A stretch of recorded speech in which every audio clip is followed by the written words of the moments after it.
tão pequenas, nas coisas simples.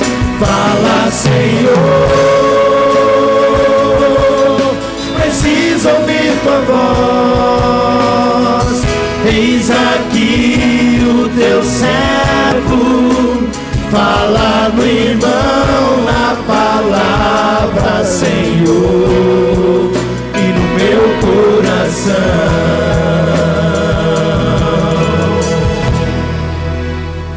O Senhor esteja convosco. Ele está no meio de nós. Proclamação do Evangelho de Jesus Cristo, segundo Marcos. Glória a vós, Senhor.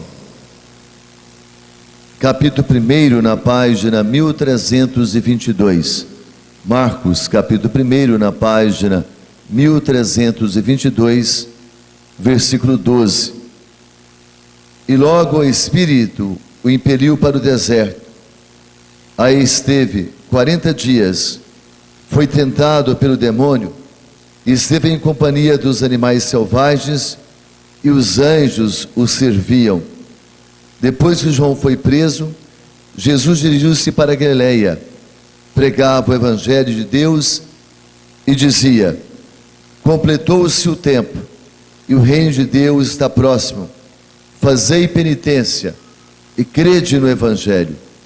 Palavra da salvação.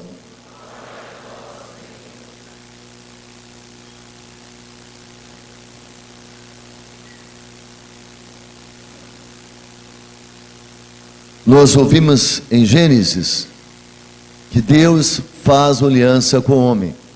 Deus faz aliança conosco. Através de Noé, Deus restabelece a aliança que foi quebrada pelo pecado, pela maldade dos homens. O tempo todo Deus insistindo conosco, porque Ele tem para nós uma aliança eterna. Essa aliança que já acontece com Noé, ela é selada definitivamente com Jesus Cristo. Não mais as águas do dilúvio que tiram a vida para tirar a maldade. É preciso que o homem pecador morra e nasça o novo homem. Então é preciso experimentar as águas do batismo. Se nas águas do dilúvio Deus lava a terra da maldade, com as águas do batismo Deus restitui a nossa vida, a nossa dignidade. Uma aliança que foi rompida pelo homem, agora é vencida na graça do seu Filho Jesus Cristo. Ou seja, uma aliança que tem a vida eterna, a nossa vida, que é dom e presente realmente de Deus. Vamos ver o Evangelho. Nós estamos assim no início mesmo da quaresma, e é preciso que nós tenhamos atitudes concretas. Cada vez mais a exigência de atitudes concretas, de quem escuta a palavra e coloca em prática. Esse tempo é de graça, é de retomada da nossa vida, é de conversão do nosso coração. A palavra de ordem é a conversão da nossa vida, é a mudança dos nossos hábitos, é a transfiguração do nosso coração. E conversão boa, ela começa dentro da gente. Não adianta querer fazer uma revolução exterior, quando a gente vê todo dia aí fora, ela não produz fruto, ela não vai para frente. A revolução é boa, é aquela que começa dentro de nós, com a conversão de todo o nosso ser, dos sentimentos, das intenções, dos pensamentos. E Jesus está anunciando o Evangelho de Deus, o Evangelho do Pai, que é Ele mesmo. Ele é o Evangelho do Pai. Ele traz a resposta em si mesmo, Ele traz a certeza de que o Espírito Santo nos conduz, unge a nossa vida. Vocês percebem que Jesus vai para essa missão, para o deserto, para vencer o tentador, cheio do Espírito Santo. Ele só faz isso depois que ele é batizado. 40 dias no deserto, sendo tentado o tempo todo, mas tendo a presença dos anjos que o serviam, que guardavam a sua vida também. Claro que Jesus podia afastar Satanás apenas com a palavra, mas ele submete a isso para mostrar que nós podemos vencer a tentação. Na vitória de Jesus, a certeza também da nossa vitória, mas uma decisão que passa pelo nosso coração. Precisamos acordar para Deus, precisamos acordar para aquilo que é o nosso chamado. Nós somos chamados à vida eterna, a viver como filhos de Deus. Então abramos o nosso coração, rasgamos o nosso coração para acolher toda a unção, toda a força do Espírito Santo. O que é conversão? O que é conversão? É apenas mudar a direção por algum momento? O que é conversão? É colocar Deus no centro. é colocar o reino de Deus no centro da nossa vida. Se eu coloco Deus no centro da minha vida, é claro que outras coisas vão ter de cair, vão sair do centro. Se eu sou o centro, eu não posso. Convém que Ele cresça e que eu diminua. Esse é o sentido chamado da nossa conversão. E como é bom estar aqui nessa manhã, tendo a certeza de que nós podemos reconstruir a nossa vida. Mais uma vez, quando a maldade enche a terra, quando o pecado alcança o coração da humanidade, a corrupção parece alcançar o auge, Deus vem com a sua bondade, com a sua misericórdia, nos coloca essa proposta, nos dá o seu Filho Jesus, nos dá a unção do Espírito Santo, e nós podemos voltar à nossa origem. Tem muita gente fora, muita gente perdendo a sua origem, perdendo a sua identidade, como se nós tivéssemos uma avalanche do mal, destruindo a nossa família, destruindo a nossa casa. Eis que Deus quer fazer conosco uma aliança perfeita, e Ele toma toda a iniciativa, sempre Deus tomando a iniciativa. Então é preciso que você se abra, é preciso que você acorde, que você retome o seu primeiro amor. Qual é a preocupação que eu tenho hoje? É de ajudar que vocês encontrem novamente essa intimidade com Jesus. Não há como ser uma pessoa nova, caminhar nesse deserto, vencer a tentação, se nós não temos intimidade com Ele. Não basta o esforço nosso, precisamos contar com a graça, precisamos contar com a bênção de Deus, e Deus permite a nossa escolha. Lembra que nós ouvimos essa semana? Olha, eu coloco diante de vocês a vida com o bem ou a morte com o mal. Nós escolhemos a vida com o bem, é claro que nós escolhemos a vida com o bem. Então vem Deus para o centro, sai aquilo que está sendo o centro, entra Deus na nossa vida, permanece como centro, é o reino, isso é conversão. O que significa para nós nos converter? O que nós devemos buscar e o que devemos deixar? Devemos pensar sobre isso. Eu fico pensando na mesma coisa. Se nós levássemos a nossa fé de maneira concreta, nós teríamos o povo mais feliz, mais abençoado. O problema é que a gente escuta a palavra e não traz para a prática, não traz para a realidade. Conversão na família. Conversão na família, coisa concreta, que é o precioso bem. Conversão da família, significa antes esposo e esposa, sim ou não? Como é que o marido se converte para ser o esposo que ela precisa? Como é que ela se converte para ser a esposa que ele precisa? E como é que os pais se convertem para ser os pais que os filhos precisam? E os filhos se convertem para ser os filhos que os pais precisam? É trazer para a nossa realidade, a realidade mais próxima. Eu nunca vi um momento tão grave em relação à família. A cada instante, as famílias se destruindo. Coisas assim, absurdas. E para quem está dentro da igreja, porque leva a vida mais ou menos, vai levando a vida e achando que o outro, o cônjuge, vai suportar. Daqui a pouco aquilo que estava tudo bem, acaba. Como é que acabou? Estava bem? Nunca esteve bem. Nunca esteve bem. Porque uma coisa que acaba de repente, como é que podia estar bem? Nós não vamos cuidando das palavras, das atitudes, e vamos levando, aí quando eu me arrependo, ela não quer mais, ou ele não quer mais. Quando acordo, é porque ela já não quer mais. Os sinais são claros. Se nós prestássemos atenção em tudo que Deus coloca, nas coisas materiais, por exemplo, você chega no semáforo, quando o sinal está vermelho, você passa. O amarelo é sinal de alerta. Isso também é na sua casa, existem sinais para a sua vida o tempo todo, lá no trabalho, no que você está fazendo, você não percebe os sinais e vai empurrando, e vai levando a sua maneira, e não vai dar certo. Poxa vida, é claro que um esposo e uma esposa percebem as coisas, claro que percebe, mas enquanto está no amarelo, acha que está tudo bem, espera chegar no vermelho. E aí, como é que vai ser? E aí, para chegar no vermelho é porque chegou na UTI, aí tem que ter uma conversão total. Quem está disposto? Quem é que está disposto a isso? Quem é que quer isso? Nós somos as pessoas mais felizes da face da terra, que nós temos um Deus vivo que nos dá a sua vida. Mas Ele está dizendo para nós que nós vamos nos converter, que nós precisamos acreditar no Evangelho. O Evangelho é a boa nova quando eu escuto e coloco em prática.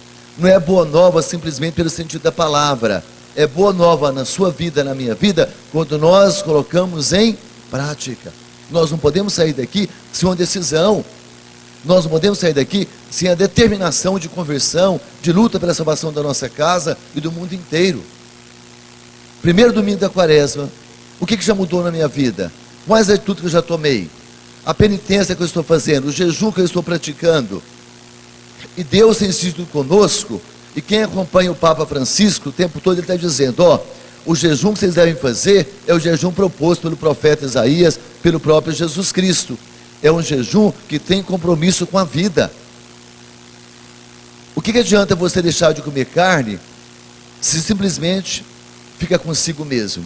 Se a carne que você deixou de comer, você não leva para uma creche, para um abrigo de idosos, ou para uma família que está passando fome. Nós temos as coisas isoladas. Eu não tomo Coca-Cola, mas o dinheiro que eu deixo comprar Coca-Cola, eu não vou reverter para uma obra de caridade. Não sei se vocês percebem isso. Eu tenho conversado com algumas pessoas. Como Deus é bom. Olha a beleza que Deus nos propõe pela igreja. Quaresma. Nós temos de praticar a esmola, não é verdade? Que é a caridade, que é o encontro do irmão. O que ele faz? Nos dá a possibilidade de fazer uma penitência, e aquilo que eu vou oferecer não vai custar nada, porque eu já tinha na minha casa a carne que eu ia comer, não estou comendo, e vou oferecer para o meu irmão. Mesmo que eu tenha de comprar, eu não estou gastando nada a mais. Pelo contrário, eu estou recebendo mais, porque eu estou tendo a possibilidade de um encontro com outro. O outro se torna de verdade o meu irmão. Eu estou partilhando os bens com o meu irmão. Mas é preciso essa atitude. E como Deus coloca essa possibilidade na nossa vida? O problema é que nós somos indiferentes à voz de Deus. Indiferente à voz de Deus, eu sou indiferente ao meu irmão. Eu continuo olhando para as notícias dizendo, que pena, você viu o que aconteceu, mas eu não coloco a minha mão na massa para mudar essa realidade. Quem vai mudar a realidade da sua vida, da sua casa, da sua família? Quem é que vai fazer isso? Se você está lá para assumir essa missão e você não faz, você tem a direção do padre, tem alguém que ajuda, mas é você que é o pedreiro da sua casa, é você que vai exercer o ofício. Por que não acorda logo? Basta uma palavra para mudar a nossa realidade, a palavra perdão. Meu bem, perdão, vou começar a vida nova com você. Pode confiar que eu vou ser um homem novo. Pode confiar que eu vou ser uma mulher nova. Mas não tem essa atitude, não comunica um com o outro. Deus comunica o tempo todo a necessidade de conversão, nos dá o seu amor, fala conosco e nós continuamos surdos. Olha, é preciso uma verdadeira metanoia. Aí você vai ler Romanos 12, 2, está dizendo assim, transformai a vossa maneira de pensar. A metanoia de Deus é uma transformação na mentalidade, está entendendo? Não é apenas como você faz na sua casa, você muda um sofá de lugar, apenas colocou o móvel em outro lugar, ele continuou sendo o móvel da sua casa. Só existe transformação ali naquele cenário, se você pegar aquele sofá, colocar em outro lugar e colocar outra peça ali.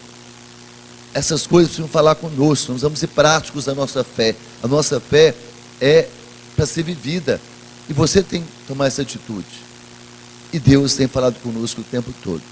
Basta você prestar atenção, para você viver uma revolução mental, uma verdadeira metanoia, uma transformação interior. O que é conversão então? É colocar Deus onde? Deus vai ser colocado onde? Centro de quem? Da onde? Da sua vida, sim ou não? Se Deus está no centro da sua vida, Ele tem possibilidade de ser aquele que conduz a sua casa? Claro que sim.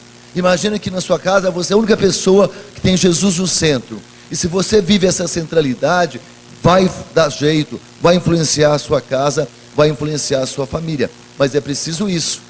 Vamos ver um caso concreto de conversão, para vocês entenderem o que significa a conversão. Lucas 19, vamos lá comigo, em Lucas 19. A conversão de Zaqueu.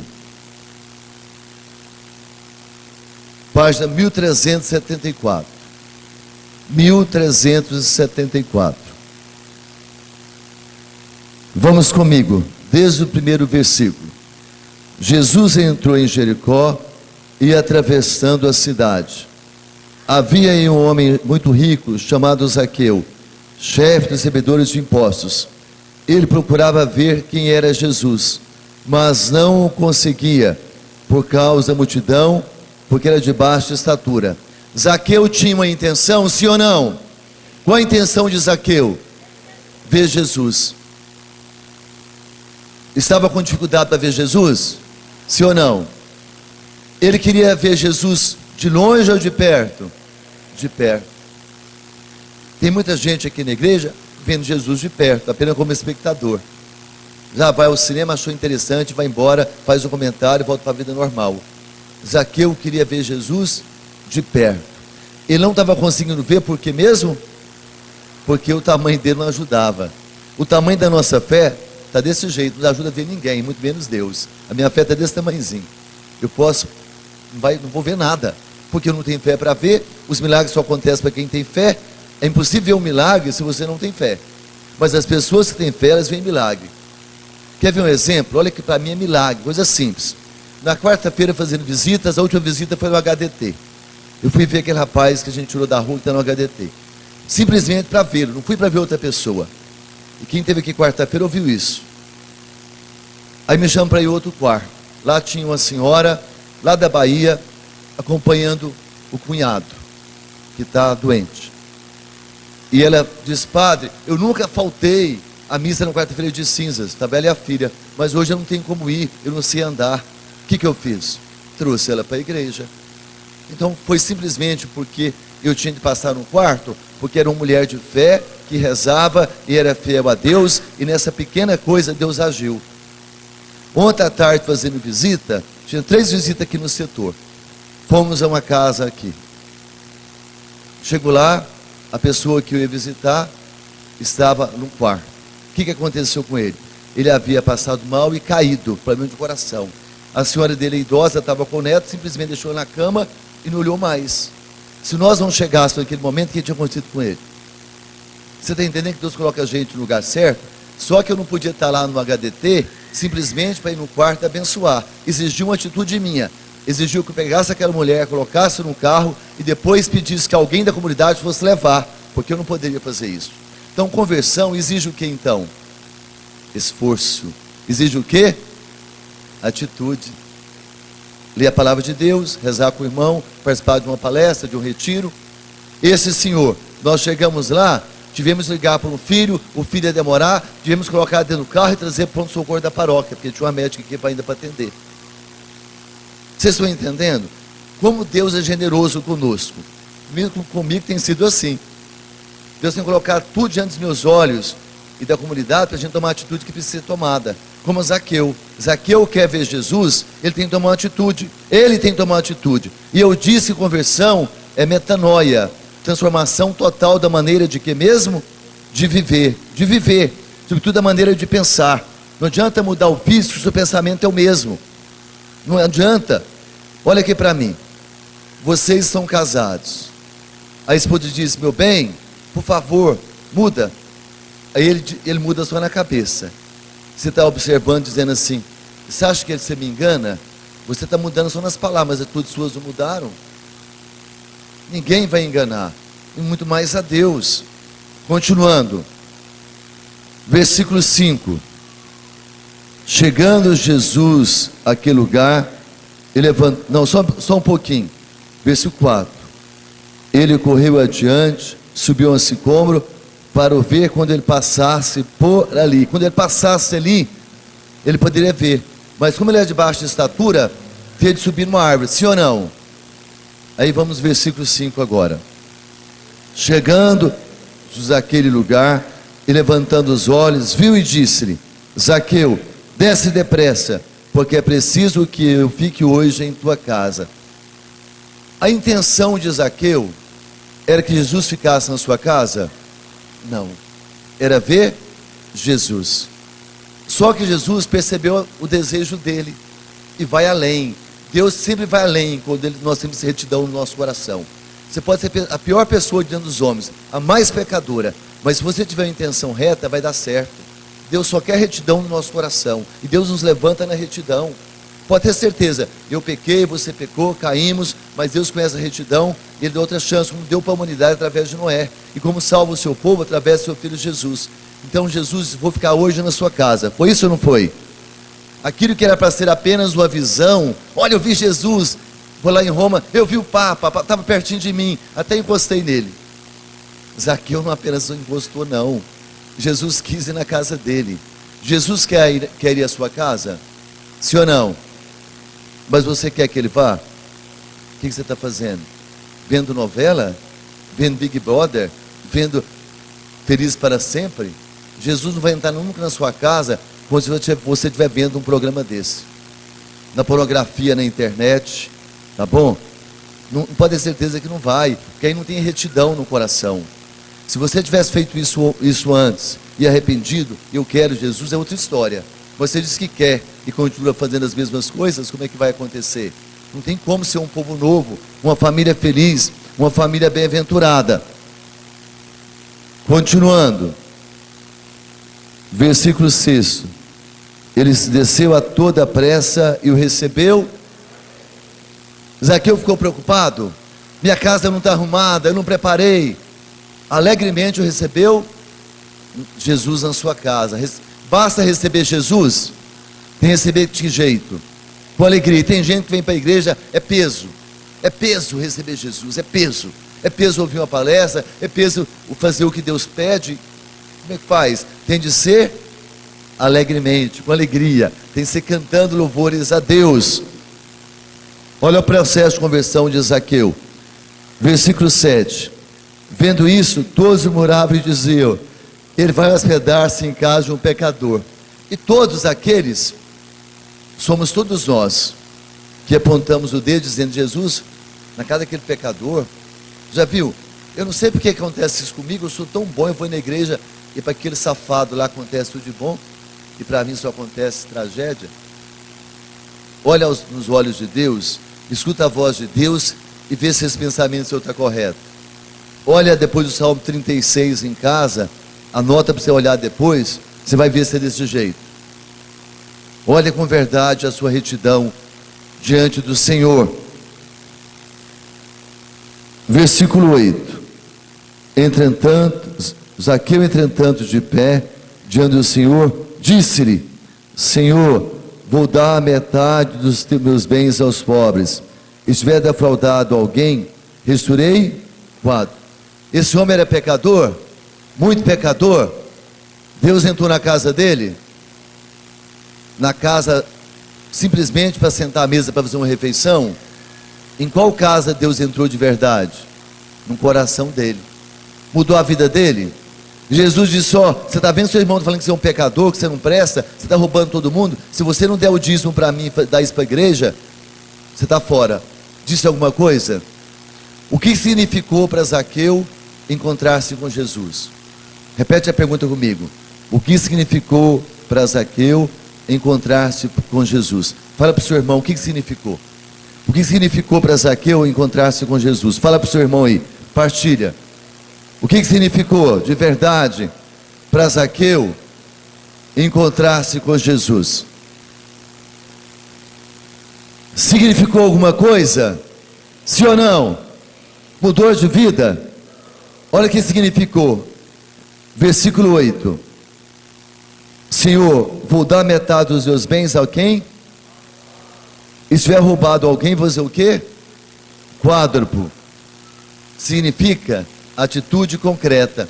Olha, meu Deus, eu ganhei esse dinheiro roubando, tá bom? Eu não vou roubar mais, mas esse dinheiro vai continuar comigo do mesmo jeitinho, tá? Nem dízimo eu vou dar dele, tá bom? Olha, agora é vida nova, mas isso aqui eu preciso, isso aqui, o senhor sabe, né, Jesus? Funciona assim com Jesus? Tem uma transformação interior, natural, que acontece pelo encontro pessoal com Jesus. O que esse homem ganhou? Versículo seguinte, o que aconteceu? Hoje entrou a salvação nessa casa. O que aconteceu? A salvação na casa de Zaqueu aconteceu só porque Jesus fisicamente foi lá. Foi sim, não foi assim? Não. Fisicamente Jesus está na sua casa? Está ou não? Está aqui entre nós? E tem mudado a nossa vida, mudado a nossa família? Fisicamente Ele está onde nós estamos. Mas significa alguma coisa para nós? Se não significar, é vã a nossa fé. Sabe qual é a palavra que Deus me dá para confirmar isso? Vai lá em 1 Coríntios 15, 17. Você vê como é que Deus faz. 1 Coríntios 15, 1479. Olha qual a direção que Deus dá em questão de fé. 1479, 16 e 17. Vamos comigo. Pois se os mortos não ressuscitam, também Cristo não ressuscitou. E se Cristo não ressuscitou, é inútil a vossa fé. Ainda está em vossos. Nós estamos no deserto, caminhando com Jesus, cheios do Espírito Santo. Qual é a nossa meta? Qual é a nossa meta? A conversão, a salvação, a vida eterna. Se eu não experimento a ressurreição de Jesus, é inútil a minha, e ainda estou nos meus pecados. O que nos impede da vida eterna? O pecado. Qual é o salário do pecado? Quem tem certeza de que o salário do pecado é a morte, levanta a mão. Quem tem certeza que o salário do pecado é a morte? Tem certeza ou não? Quer dúvida ainda? Quer esclarecer? Romanos 6, 23. Romanos 26, 23. O salário do pecado, o dom de Deus. Por que Deus faz aliança com o homem? Para devolver a vida para o homem. O Noé encontrou graça diante de Deus e vai ser o sinal da salvação para a humanidade, selada em seu Filho Jesus Cristo. Então tudo isso é exigência de Deus no nosso coração. Vou voltar ao Evangelho ainda com Zaqueu. Porque também este é filho de Abraão, pois o Filho do Homem veio procurar e salvar o que estava. O Filho do Homem veio procurar e salvar o que estava perdido. E essa pessoa sou eu, dentro da igreja, participando de ministérios, exercendo a missão, apenas com a cabeça, o coração fora de Deus. O nosso coração precisa estar em Deus. A salvação é para agora. E para a gente fechar, retoma o Evangelho lá de Marcos, por favor. Capítulo 1. E vamos ver o que Deus está dizendo. Versículo 15. Completou-se o tempo, e o reino de Deus está próximo. Fazei penitência e crede no. Completou-se o tempo. Fazei penitência e crede no. E crede no Evangelho. Porque senão não há salvação, não há vida para cada um de nós. Completou-se o tempo. Este é o tempo. É o tempo da graça, o tempo da conversão. É preciso dizer penitência ou não? Retoma lá Mateus 17, 21. O que está dizendo em Mateus 17, 21? O que está dizendo para a gente aí? Oi?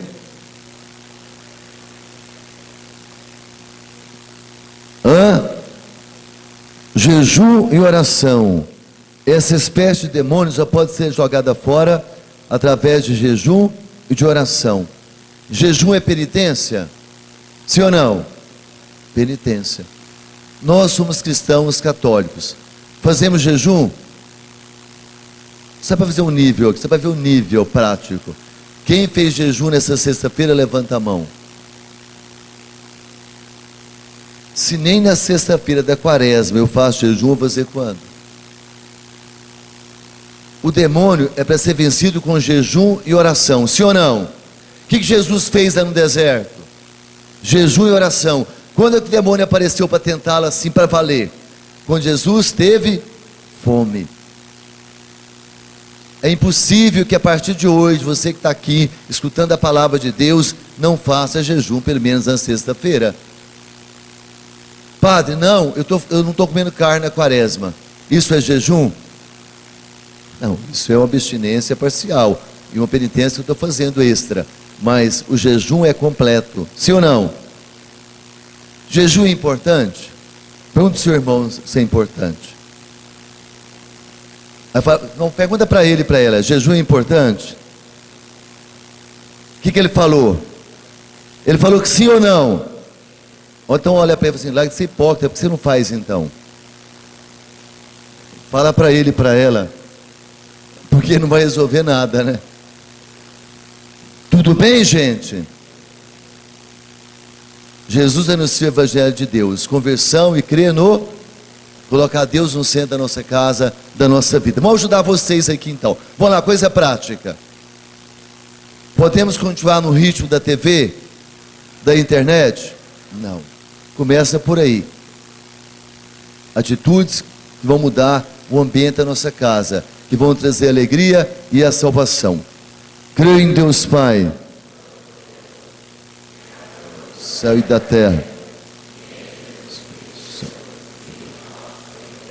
que foi concebido pelo poder do Espírito Santo, nasceu da Virgem Maria, padeceu-se Pôncio Pilatos, foi crucificado, morto e sepultado, desceu à mansão dos mortos, ressuscitou ao terceiro dia, subiu aos céus, está sentado à direita de Deus Pai Todo-Poderoso, donde há de julgar os vivos e os mortos.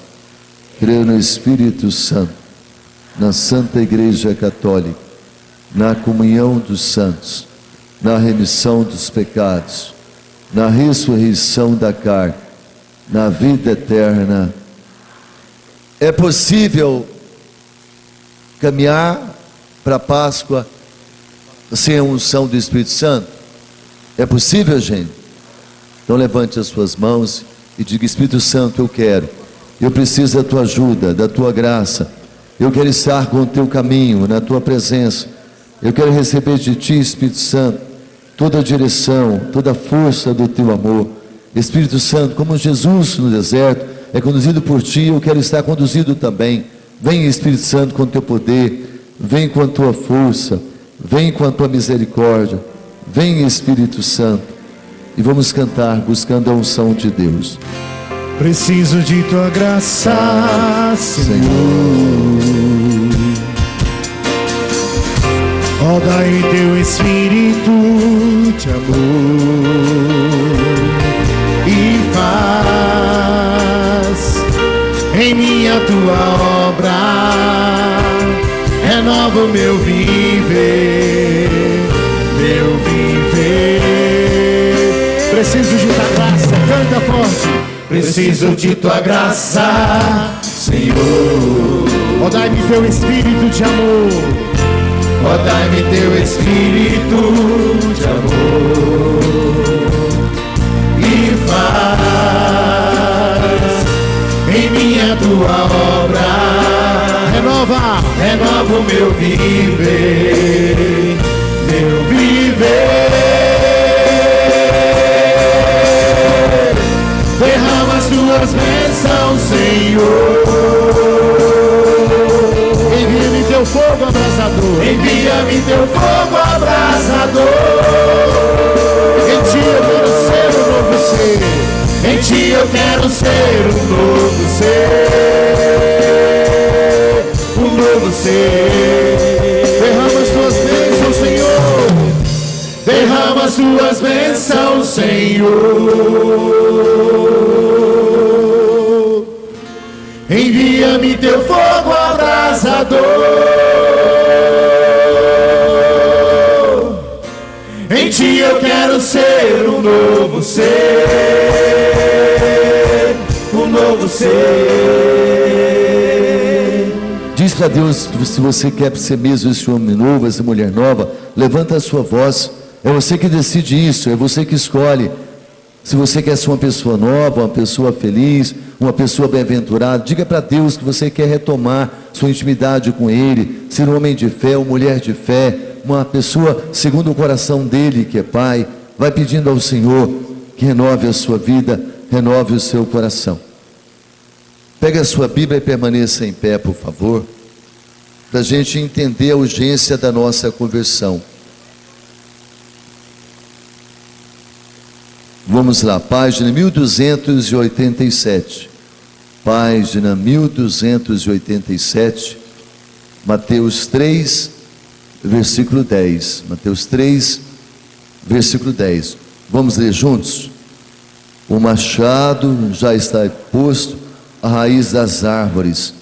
Toda árvore que não produzir bons frutos será cortada e lançada ao fogo. Repete isso. O machado já está posto à raiz das árvores. Toda árvore que não produzir bons frutos será cortada. Basta produzir frutos. Quem é a árvore? Você. O machado está lá na raiz, viu? Não é no meio para ver se brota, não. É na raiz para ser. Então, esse machado está colocado na raiz da nossa vida. Tá certo? Para sermos separados do mal ou sermos cortados da vida. O machado está colocado, sim ou não? Ele vai executar a sentença para desligar do mal quem se converte ou para tirar da vida eterna. Conseguem entender isso?